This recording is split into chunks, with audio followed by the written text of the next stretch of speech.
29 ऑगस्टपासून मनोज जरांगे मराठा आंदोलकांसह आझाद मैदानात आंदोलन करणार आहेत। त्यासाठी म्हणून त्यांचे एक शिष्टमंडळ मुंबईत काल दाखल झालं।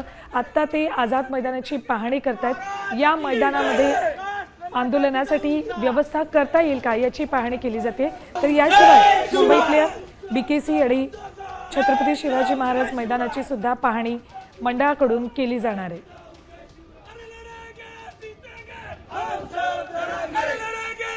मराठा आरक्षणासंदर्भात पुन्हा एकदा मनोज जरांगे पाटील यांनी उपोषणाची आणि आंदोलनाची हाक दिलेली आहे।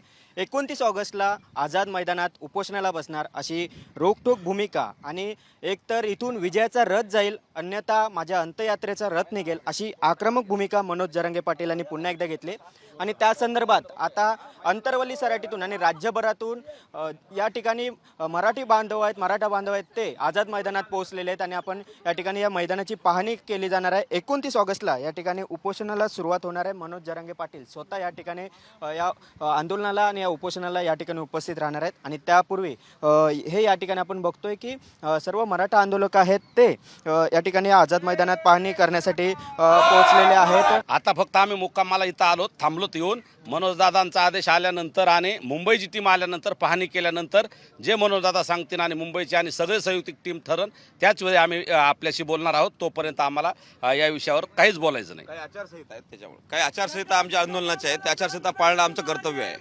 आझाद मैदान याशिवाय इतर काही जागा आहेत का त्याबाबतची देखील चाचपणी या ठिकाणी हे मराठा आंदोलक करणार आहेत। व्हिडिओ जर्नलिस्ट रोहित शिगवणसह गिरीश कांबळे, साम टीव्ही, मुंबई।